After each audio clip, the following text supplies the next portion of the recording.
Thanks for tuning in to the World XP podcast. If you're enjoying the content, please drop us up, drop a like, and let us know your thoughts below in the comments. Also, please consider supporting our podcast via the link below. It really helps us out. Jason, welcome back, bro. You're running for state senate, man. Yes, Oh, indeed. Good to be how back. times are changing, man. We're growing up and doing big things with our lives. Yes, indeed. How's the campaign going? What have you been learning? Man, what haven't I been learning, dude? I got a sense of it working for uh Congressman Spanberger's campaign last year. I got a kind of a ground level view of what it takes to win a campaign. In that experience, really getting a chance to connect with voters, seeing how they were extremely happy. You know, you come up to their door wearing some gear, representing her campaign. It was really one of those. It starts the conversation there. If you've got someone who either they're Democrat or Republican, but they appreciate the work that she's done, it usually starts a good conversation. But in my experience, it's been very exciting, right? You get to talk to a lot of folks. A lot of people we've been talking to sometimes don't even know that there is an election this year, or that they didn't know that I myself was running as a candidate. And so I get to introduce myself while I'm running, you know, what I believe that government can do for folks in this district, and really just getting a chance to ask them what are their top issues. That's usually what I see, you know, reaching out to voters or canvassing is what we call it. That's what I see the purpose of it is to really just connect with the people, see what their main issues are, see what's concerning them this year, and how they think that their state government can help in ways that will help, you know, bring them up from where they might be at a current state. So it's been good. It's been good. It's one of those years where, you know, I think the economy, even partially to what our conversation will be today, but part of what they're seeing is making ends meet has been a little bit more tougher. You know, prices are more expensive, and so if it's not related to the decision of choice, it's related about that. You know, just how things are getting a little bit more expensive in the economy. Yeah. So if you're interested in looking at Jason's campaign, go to fordforva.com. Yes, indeed. Yeah, Or you I've can got donate. an issues page. We've got a section if you're interested in volunteering as well as donating. There should be a page on there for donate, I think, and get involved. It's got a list of all of the issues and where I stand on a lot of things, and just how I'd like to be able to get out in front of voters. Yeah, for sure. I think I know that we are going to talk about that we are going to talk about. So there's a documentary that we're going to talk about today that's related, we'll say tangentially um to politics a little bit. It's more at a national level. It's called Age of Easy Money. It's on YouTube. Just type in Age of Easy Money documentary. It's on by Frontline PBS. But before we get to that though, so you've got a couple issues on here. I'm just scrolling through your issues now. Yeah, so this is all good stuff, right? So I think all right, we'll talk about this offline. I think yeah, we'll go to that offline. Okay, so we both watched the documentary, and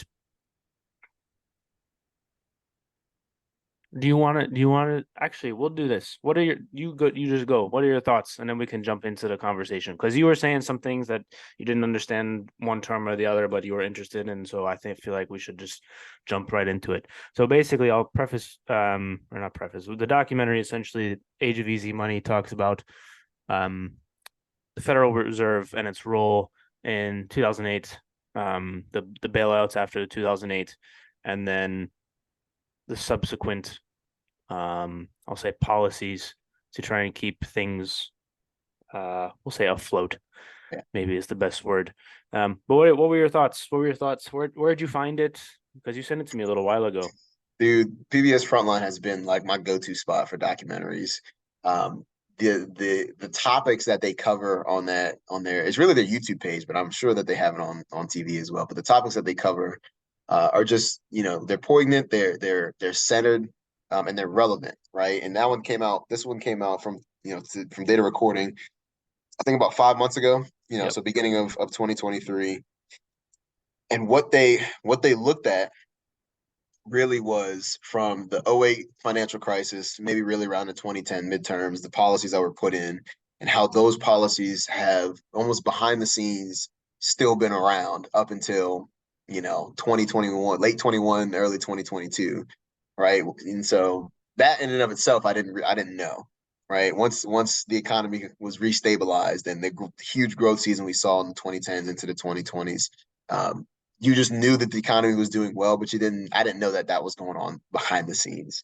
But learning about it, it was what I took away from it was um, finding consensus on what is the best path forward.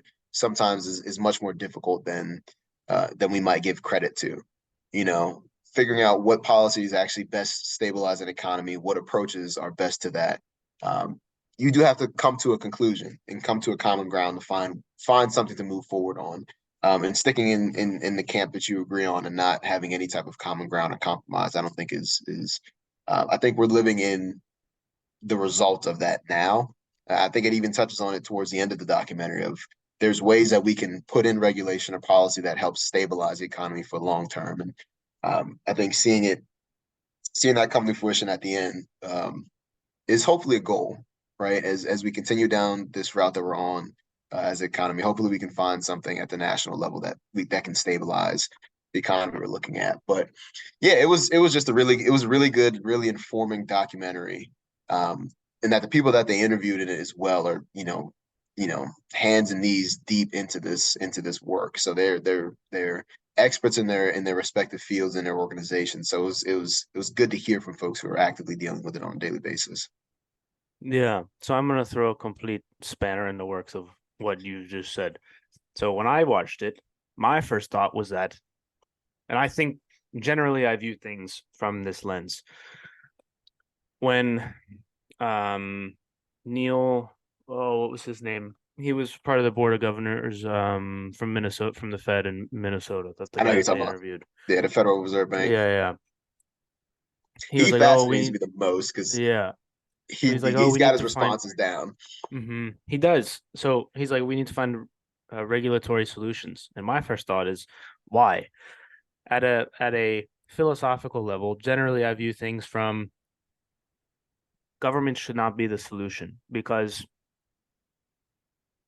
people you have so from like philosophical level about the documentary, I'm like, this shows the problem with government because they're doing all this tinkering behind the scenes, and now it's created all these unintended consequences for that people like you and I have to go deal with on a regular basis. Like, why the hell do eggs cost $18? They don't actually, but like that is an unintended consequence of people who are tinkering with stuff.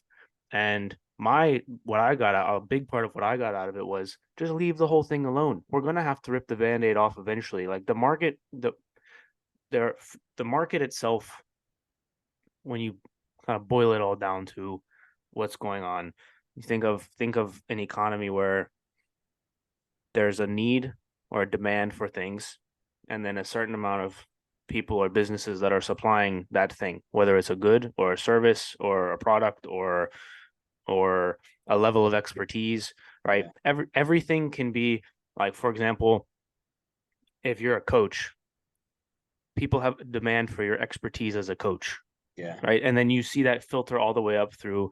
I always use soccer as the analogy, but you can use any sport, right? The yeah. reason why we'll say Greg Popovich gets paid as much as he does is because the demand for his level of expertise is the highest of that level of expertise instead of like you or I to go coach basketball, And right? the And supply the side of it. supply is only him. Yep. So he can demand whatever fee he wants Yeah. for that. And so why And so the reason that you would want regulation involved is because there's always going to be bad actors. Yes. However, humans are not infallible. And so the like a leftist or like a if like a left, I'll say leftist, not from like the way that snowflakes, like not that, but like left leaning solution would be government to regulate so bad actors can't do that. However, government is just filled with people who are infallible. Therefore, it is not a better solution would be to educate the people on the decisions and then not to create a all this oversight and bureaucracy going into it. And so that's generally that's the lens in which I view things. Is like you and I can just should be able to just have a transaction without the government sticking its nose into business. Why does the government get to set the interest rate? Why does the Fed get to set the interest rate? There Yeah. should be a bank, a private bank that says, okay, we're willing to lend you the money at XYZ interest rate, right? Because all an interest rate is, for those listening, and if there's any money economics person that's listening to this, tell me where I'm wrong, please, because I'm not that. I've just done loads of reading because because I don't want to be taken advantage of. Basically, all an interest is, and this is the age of easy money. All an interest rate is I go to a bank. I'm like, hey, I don't have enough money to buy this big thing. Can I have access to your money? And the interest rate is I'm paying the bank for access to the capital to go buy a thing, whether it's a house or start a business or whatever it is. Um, and so why does the government get to set that rate? And there's a nuance to that where they set rates generally, and then it kind of fluctuates depending on a bunch of other circumstances. Yeah, they usually put But the floor. why? Yeah. So why? So if a bank needs to make money, they should be competitive with each other rather than the government setting what the rate is. Because if a local or regional bank, right, 5 months ago when the documentary came out, Silicon Valley Bank went under and a few other banks went under because maybe that regional bank needs to charge a higher interest rate to stay afloat as a business, as a private business, but the Fed is setting rates at such and such, so JP Morgan Chase can just go buy it. And that's something that we see throughout the right. How many food companies does PepsiCo own? Like I don't like They every just bought food Gatorade ever. too. I don't know if you Right. beat that. Did they really? They just bought Not Gatorade. not surprising. I'm not Yeah. drinking Gatorade anymore. Ah. I, but like but so when in history class when we look back at like late 1800s early 1900s and Teddy Roosevelt is going around trust busting, the economy now has created a situation in which we are straight back to where we were. All the things that we learned about Standard Oil and Rockefeller and Vanderbilt and the Monopolies. railroads and all that stuff, it's the same. It's here. How many phone companies are you buying from? Yeah. Apple or like Samsung, right? That's it. It's not like there's a gazillion. And so the same thing applies to the banks. Where are you getting your loans from? There's only a handful, like there's a handful, kind of, but the Fed has created a monopoly on. There's no competition in the financial world anymore, and so it's all. The other analogy I use to kind of tie it all together is when now that there's no longer it's not. I'm not giving you a piece of paper that says IOU. It's just a number Yeah. on the screen. Yeah. Where does the IOU end? Like Exactly. all the way back to the beginning. Who is actually owed the IOU, And that's right? Because you you lent somebody the money, they lent somebody else the money, yeah. they lent somebody else the money, they lent somebody else the money. Who originally lent the money? And nobody knows the answer to that. So if if people actually went down the rabbit hole and tried to figure it out, that organization or whatever probably doesn't even exist anymore. Or it's within some accounting trick in the Canary Islands, or I don't know. I just made the last part up. But like the point being is the financial industry has become so complicated Yes. in part because there's too much regulation. So people want to make the most money. And so the best way to get around all the regulation is to make things as complicated as possible. So when the government comes to audit the books, they can't find it anymore. And so that's just screw because I don't think and we're too far gone, right? We can't go back to where Yeah. it was. We're too far gone. But that is because people are making too much money off the complications. Because then you have some guy who's a lawyer or whatever who specializes in some very nuanced way to get around some code 43.0 of US statute, blah, blah, blah. Yeah. And that's his whole, the demand for his service, right? Yeah. As we talked about earlier, is Yeah. about that one thing. So there's too many people getting a piece of the pie from somewhere else. And all it does is mess with the price of eggs, Yeah. basically. So yeah, I don't know. So generally, I'm like, I don't know. I said a lot of things. Go ahead. There's two things you said I'll go back to. One of them, I think yes, there are extremely complicated financial products that are in the market, especially in that sector. And I think that is what sparked the '08 crisis itself. I don't know if it goes into the details in this documentary, but I watched another one that explains what product was created. And you're right. Like I don't think regulation creates the desire or the need to kind of find a new product that isn't regulated. But whenever something like that gets created, that's where all the money goes to because it's not regulated, right? Yeah, There's no rules on how we need to operate here. So crypto. crypto is the modern version of what it was, and it was extremely complicated. Crypto is kind of a little bit easier now because it's almost much more grifty. But in '08, really leading up to '08, it was like the potential risk that I had on a mortgage, somehow you packaged up with another mortgage that may or may not have as much risk and sold the risk itself for profit. I Yep, don't understand how it worked, but you were basically we should selling go the into that. likelihood that somebody was going to default on their mortgage to somebody else. You were basically offshoring the risk. You still have the principal loan itself, but if I got a 500 credit score and my risk of defaulting is much higher, hey, take that loan, put it with somebody else with a 750 and sell it off. How do you collect? So that's what caused the is somebody called the bluff. I need my money back, and Yeah. it created this backward spiral. So that is one. I Well, do that's think there the are. IOU part of what I was talking about Yeah, earlier. Yeah. exactly. And everyone's left. They use the phrase the tide is pulled back, and everyone realizes they're swimming without any clothes.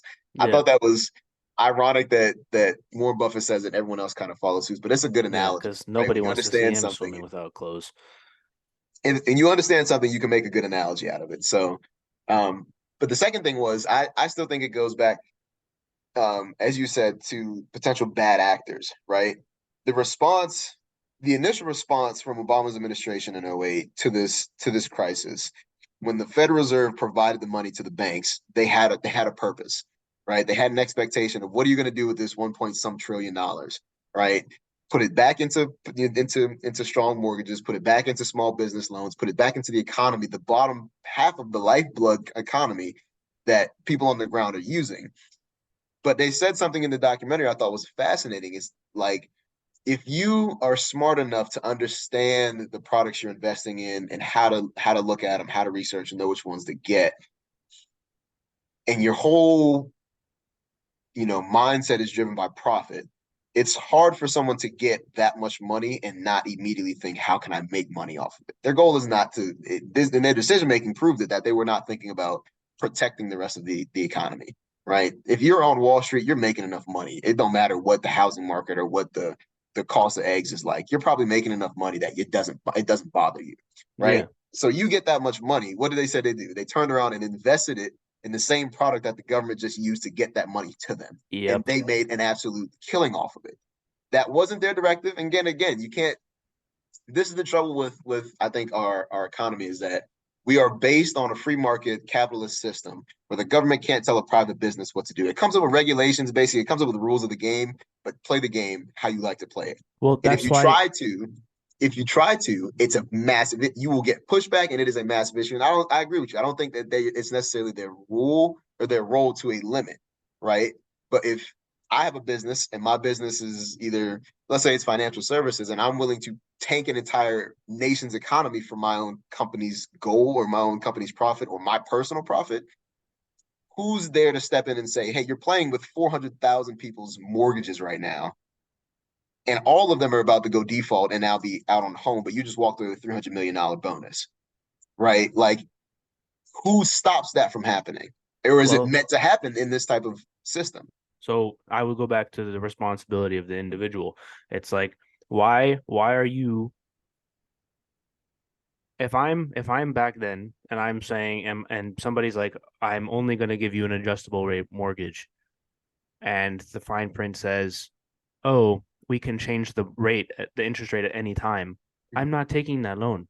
Obviously, that's easier to say with hindsight 2020, but to go back to the point is like that never should have happened in the first place if individuals were had the time. So it goes back to education and what do the Precisely. people know, right?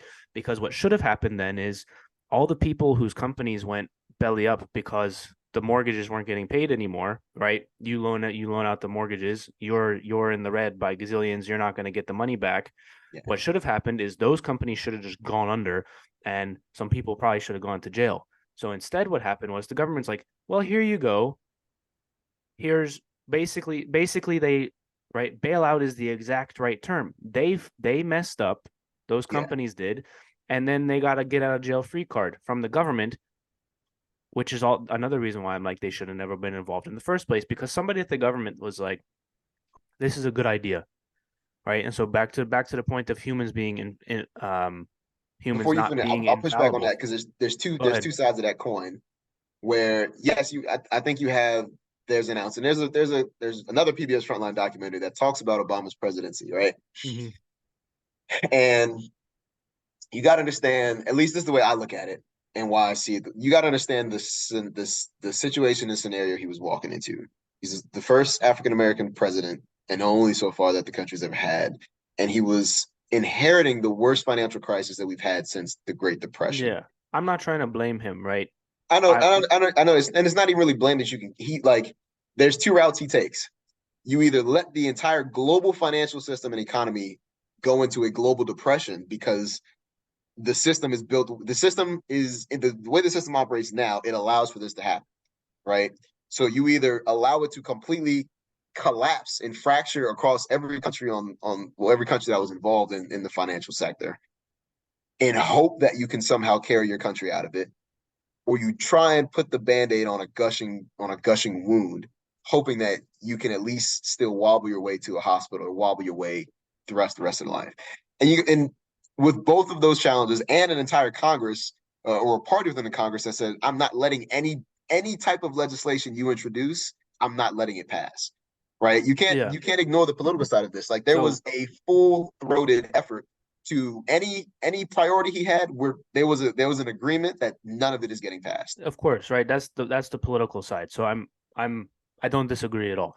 I'm You talking know, from a purely economics perspective, because what it seems happened is, so they got the get out of jail free card, okay.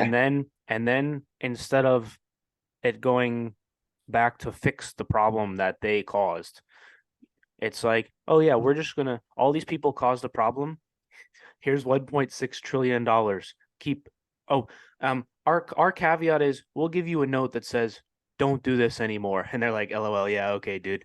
And And that's then the they did trouble is like how and do then they you just changed, right? So instead of doing exactly what they were doing, they tweaked it slightly, right?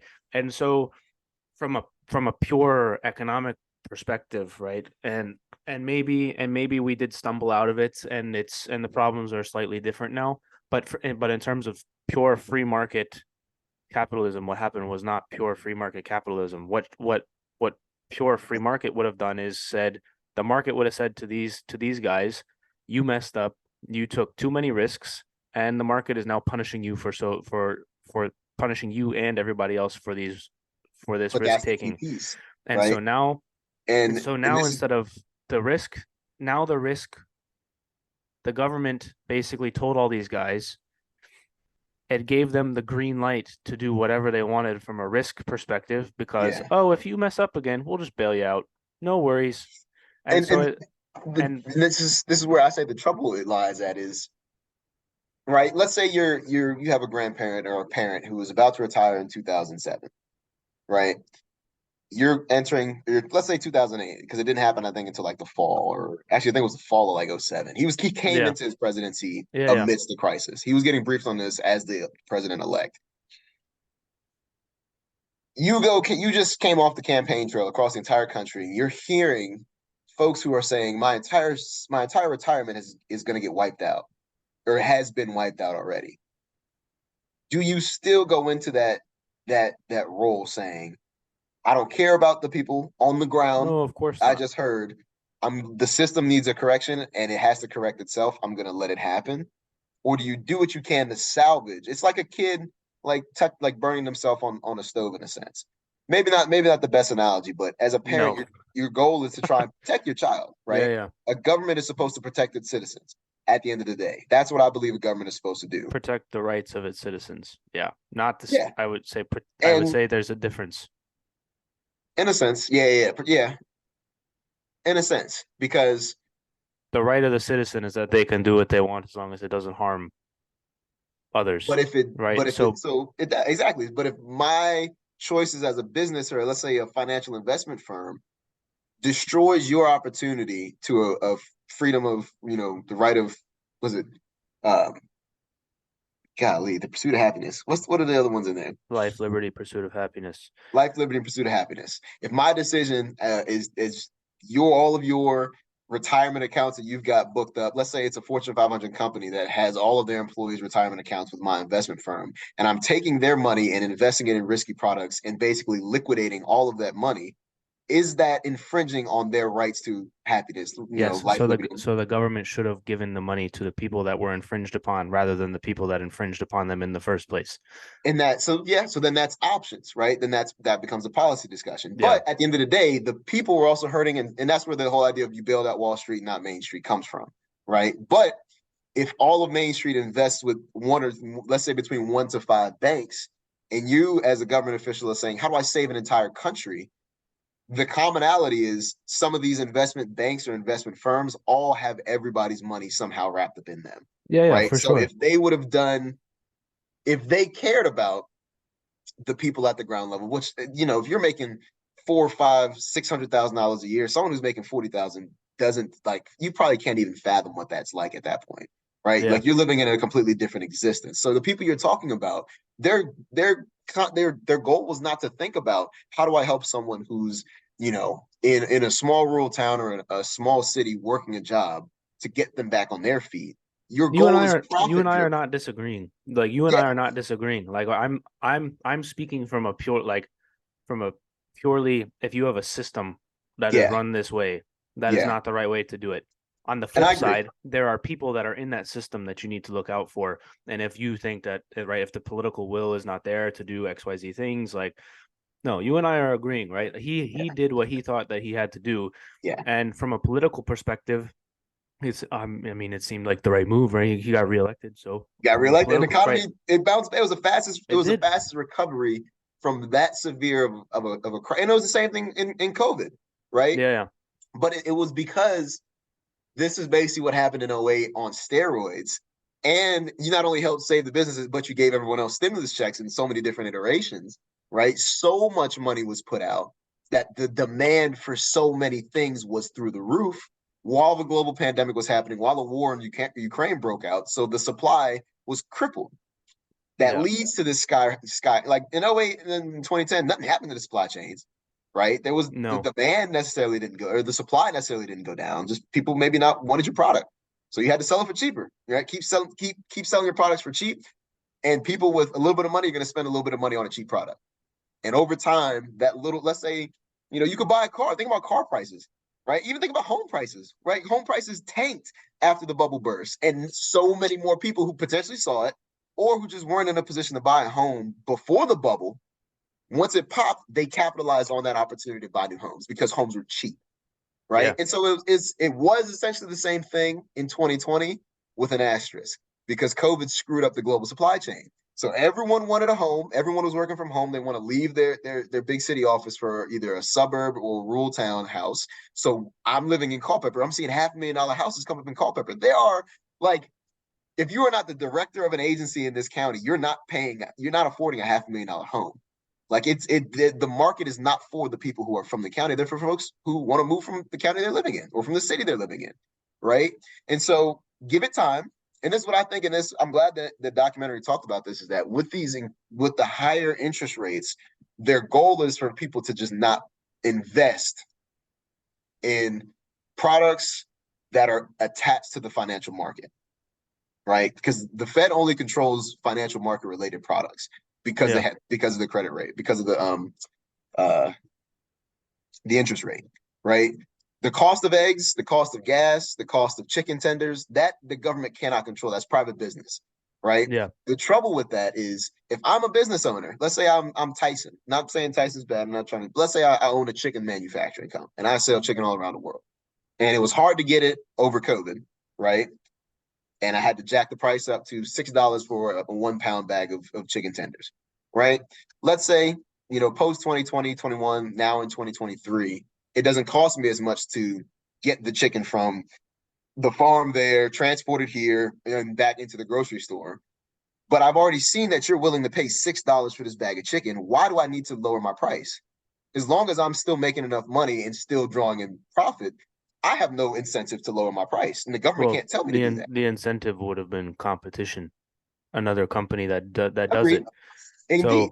So But that's why. we've been living in a laissez-faire competitive environment, really. I think Well, since the late '90s, and that a lot well of since we got off the gold standard, really, to be honest, that's when the stuff started. Like yeah. if you trace it all the way back, that's a very good starting point for Okay, where we are now. share that with me. I'd like to learn about that because I didn't Yeah, know that. Nixon took us off the gold standard in 1971. Hmm. Um, yeah, so like that creates the rise of the multinational corporations, along with the internet and a bunch of other stuff. But Yeah, and the way to make money changed too. You don't have to even produce anything. Like you don't have to make anything. I can just be an yeah, influencer on social media, and now I'm worth 25, $30 million. But at the end of the day, a lot of their money comes from advertisements and other companies just pumping pumping them up with money and well, advertisements. that's a new commodity, right? People's data is a new commodity Yeah, that that's that true. that so the economy is ever changing in terms of what is actually worth what. Yeah. And so when in the documentary they talk about the price correction of various things, like so many things were worth X amount of um maybe percentage is not the right word, but things are going to lose value because new things are going to exist, right? Like if a landline phone Yeah. now is worthless because Yeah. new things happen. Like Yeah. cell phones exist.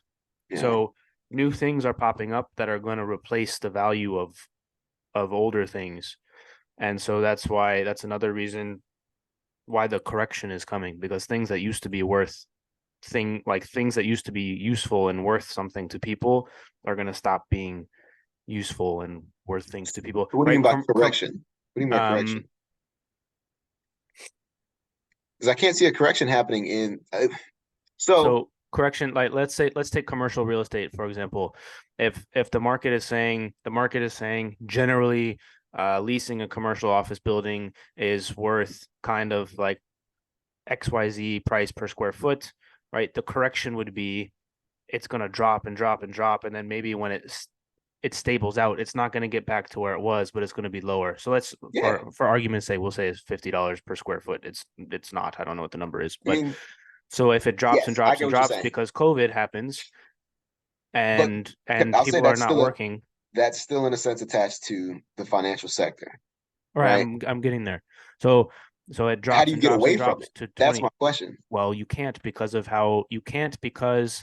the pile of IOUs that nobody is going to call the bluff again because No, no, no. I'm saying like so outside of anything that's connected to the financial sector, like say no anything, nothing that requires credit or loans, right? Let's everything take. requires credit and loans now. Like, what are you talking about? Like I'm talking about daily? products, like the cost of goods. The government can't control the cost of goods, No, they cannot. But and that's what people are stressed over. Like everyone producing, can you buy stock in Tyson's? yeah. Right. So it's connected to the financial market. It's Wait, connected say that to again. I was just saying yes. you can buy stock in Tyson's. Yeah, right. So But if the cost of chicken, and let's say your kids just happen to love chicken, that's the only thing you want to get gonna get. Let's say you're making, I don't know, $2,500 a month, and you're paying 12 to $1,300 in rent or mortgage, depending on what you have. yeah. Boom. Right. Granted, adjusting that price will help save more money on that front potentially, but Hmm. let's say that's what the price is, and I think that's pretty average depending on what you have. If you're spending the remainder of that $1,300 or $1,200 of your other check on more expensive goods, you probably don't have leftover funding to invest in Tyson's because you're buying their product. No, you went the other way. I'm saying that Tyson's is tied to the financial market because it's a publicly traded company. It's tied to Wall Street. Okay. So you look at, say, the the market is down. The financial Yeah. market is down. So that Yeah. means Tyson's is hurting because Tyson's value, when you hear somebody say, oh, Tyson's is a, or XYZ company is valued Yeah. at XYZ number, It's not necessarily based on what they have, it's based on what people are giving the price to. It's a speculative thing. it's what people think that it's worth, Exactly. which is which is all that really matters. Because you Yeah. are only going to pay the price for something, think anything. If if you think that this bottle of Propel is worth $5, then you'll pay $5 for it. So even though it's really only worth 30 cents or whatever it is, right? As an example. And Yeah. so if the so Tyson's is tied to the financial market in terms of if the value of the company goes down and people start to sell off shares of stock, they are going to be losing money Yes. as a company. And so which case, okay, either they've got to lay people off or the price of their product has to go up because they have to recoup the value of the company, if that makes sense. Yes. So in order to recoup the value of the company, right? When companies release, they're like, oh, our Q2 earnings Quarters earnings. are yeah, right, are such and such. If they have a good quarter, the value of the stock is going to go up. And so, how do you get more earnings? You either cut costs or you increase the price of your product. And so if you're losing money based on So the if you stock market, the price of your good tends to go up to counter that out.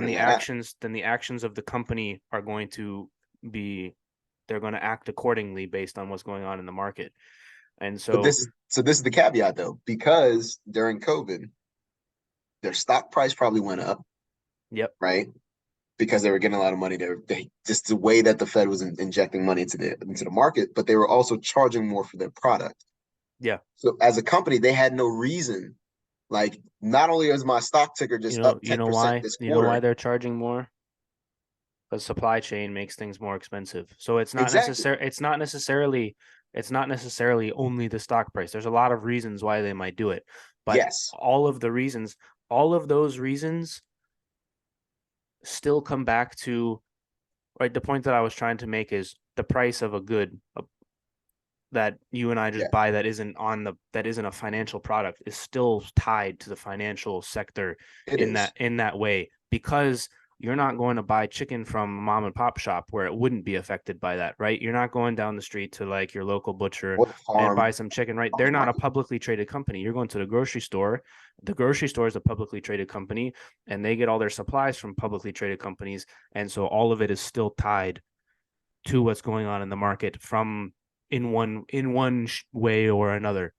Yeah, you're right. Because if you're and so let's say interest rates are at where they're at, stock prices start dropping. And see, then that's going to create such a vicious cycle, right? Because as soon as the supply chains, I think is on its way, if not already corrected, it's on its way to being corrected from what it was Yeah, during COVID. I'm sure to some extent, but then you've got increasing cost of energy because of the war in Ukraine, and so Exactly. it costs more to ship stuff now.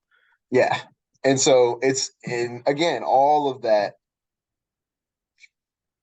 still does not lead to more affordable product, goods, and services for folks at the lower end of the economy. Exactly. So they're doing all this tinkering, and it really is not going to matter because some way, shape, or form, some guy that's the head of some company, if you give them an injection of cash, what are they going to they might, right, as the documentary said, they might invest it into some new technology which allows them to lay people off so their profit margin are bigger, right? That still hurts the people, like Yeah. local, the grassroots level of people, right? It doesn't so go back to my original point of like competition is the way to get out of it because it keeps things from spiraling out of control. If you're gonna go out of business because your product is worse and it's more expensive than some other company, like that is the way, right? I'm sure if some economist listen to this, he's going to give me a bunch of nuances and stuff. But generally speaking, at least the way that I view things, if you have two businesses, one is running out of control and they're not keeping people employed and the product isn't that great, but they don't really have anyone to compete with them, so they can charge whatever they want for it.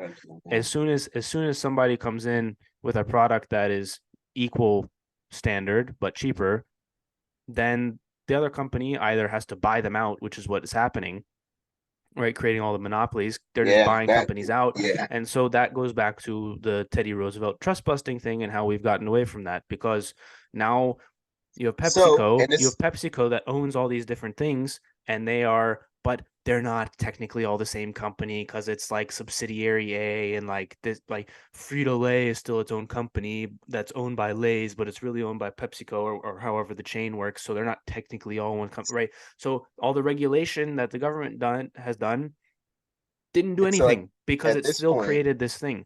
if you look up, and this I meant to say this term earlier, but I didn't. It didn't quite apply yet until we had discussed this.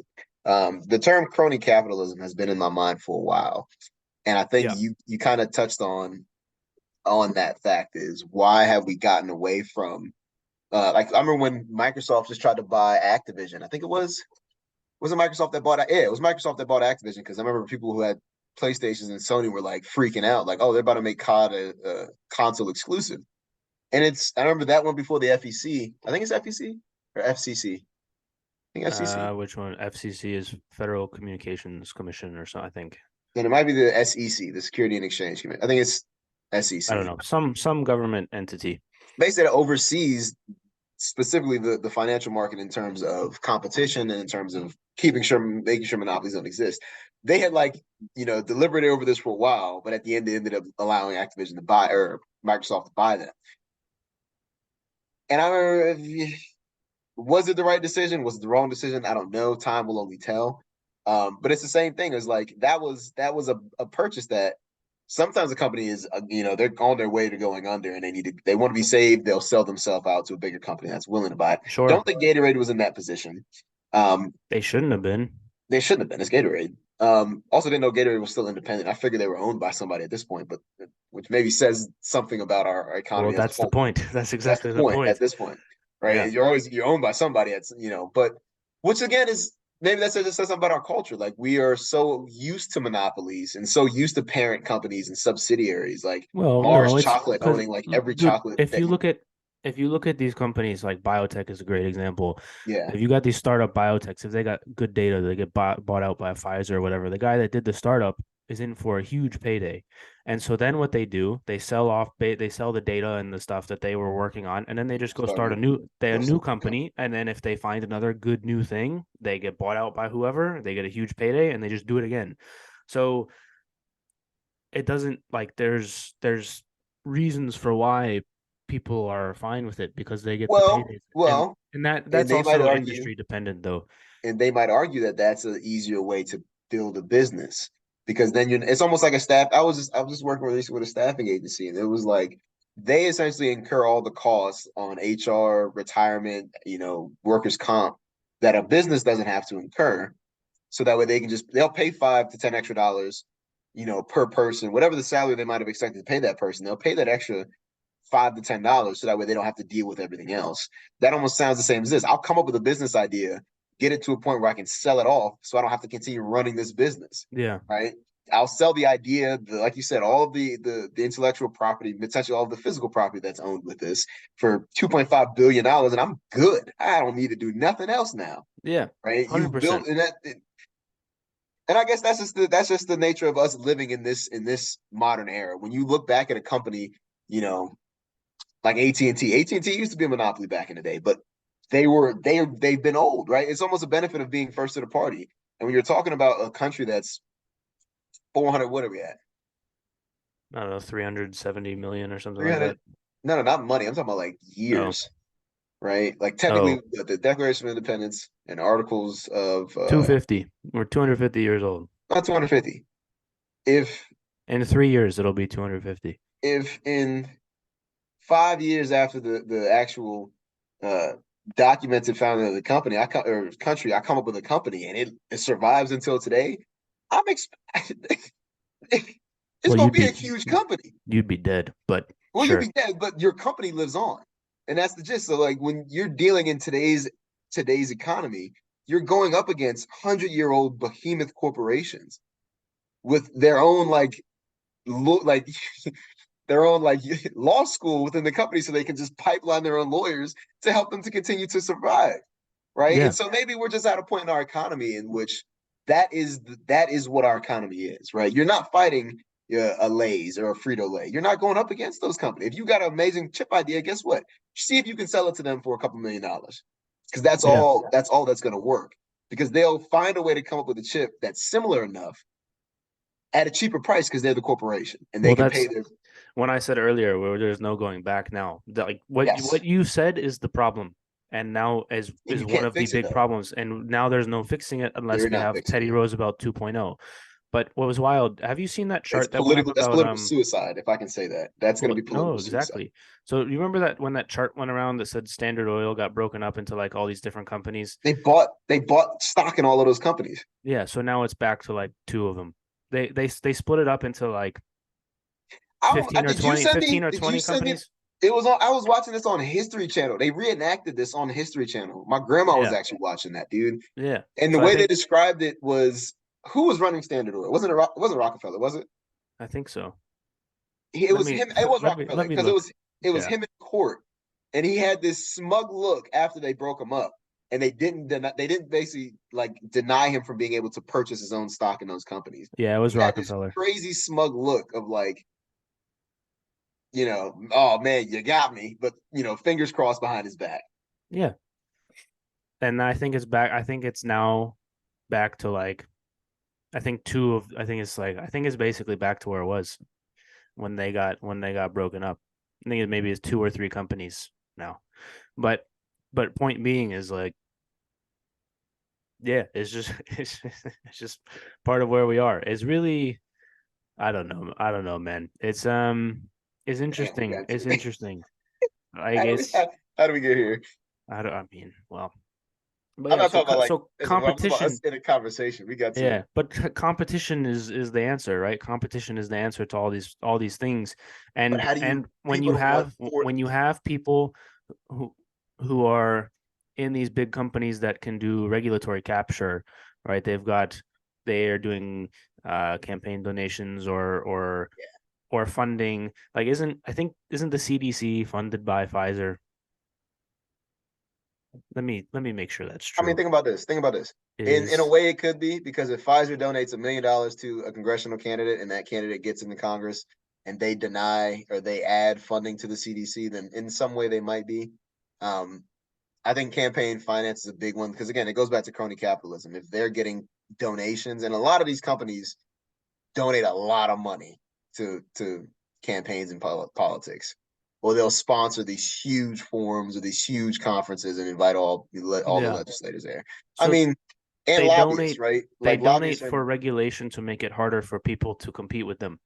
but that's the vicious cycle is Yeah. because it's gotten to this point that's not going to happen. There's too much money to prevent it from happening, No, right?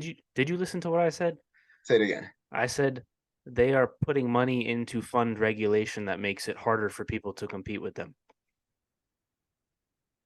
Then what do you mean by putting money into? Like when they give somebody a campaign donation or Oh yeah, whatever, and they vote the to regulation they make the regulations make it harder for somebody a small company to get off the ground and to compete with them. Right? Because and that legislators the there's so one. much red tape that they have to go through now that it and so much lawyers that they have to pay for and blah blah blah to go through all the red tape that the regulation makes it harder for smaller companies to compete with the bigger ones, Interesting. right? And yet people say regulation is they don't want regulation, but the regulation that exists insulates them. What? Like because if you use the word regulation in business, people are like, I keep it away from me, Yeah, right? they should. But the regulation that exists and that's on, it sounds like some, and depending on the industry, depending on the situation, but it sounds like some of the regulation that exists is there to insulate some of the larger companies from having any competition. Yeah, But that same company, partially. it's the thing. It's such like a, you know, like it's like I like the analogy I said, it's like a fingers behind the back. Like, oh no, you don't want regulation. Regulation is not what you want, but regulation is what's keeping them in the position they're in. Yeah. And if those regulations are gone and it allows more competition, right, Mm-hmm. then their profits aren't going to be Theoretically. as their profits wouldn't be as big. But they've already paid so much money to keep it the way it is, and potentially put on, because at the end of the day, sometimes media and campaigns are just psychology. right? Yeah. Like all of our brains are in a sense made up under, in some similar fashion or another. So we're all susceptible to some type of propaganda. So Yeah, if I yeah. spend $50 million on a campaign telling you that regulation is bad, but I just paid $100 million to make sure the regulation that's on the books protects me as a company from competition. If I'm $1 billion company, that's $150 million. That's a drop in the bucket to basically bulletproof my profits for the next 20 years. Yeah, I'm cool with that. I'll Yeah. spend that money. Yeah. So That's a good investment. it's a good investment. It's a good What's the investment. return on investment, right? Yeah, We security predict and all that. the other stuff. Yeah, So back like this kind of goes full circle back in the beginning when I said it was so complicated. It's like why does everything need to be so complicated? That's my biggest gripe money, with the whole thing, right? It money. it shouldn't need to be all these things shouldn't need to be they should be transactions between private entities that are it's Can like, I can I say something? Can I if say you something? go ahead. And again, this really just goes back to the top, like, and the idea of crony capitalism. Whereas if you've been doing the same thing in that fashion for so long, and we're humans, right? Naturally, if humans are guided by greed and money and their love for money, right? Which not everyone is. I don't know if you heard that truck that just flew past. No, no, no, you're Not good. everyone is guided by the same moral principles, right? I Of might course. care more about people than somebody else does. And if all that person might be interested in is money, money, profit driven, all of that, but they can't find a way to get more money in a competitive market, guess what they might Yeah, turn to? they're gonna try and rig the They're market going to try in and their rig the favor. system, They're or gonna they're try trying and to cheat. game the system that gives them a benefit. And there's evidence that that's been happening for how many years? Of course, So you saw Trump's thing why the Dave Chappelle bit about yeah, why yeah. That's that I mean that's and literally we're he's like what 7 years removed from that. eight You even, I know, think. Yeah, it's I mean, crazy. from It's that crazy. specific, from that debate, and I don't know when the joke came out, but the Yeah, debate is when it happened. The joke came. 7 or 8 years ago. Yeah. So, and that he's just a blip in a history that's like, so Yeah, I man.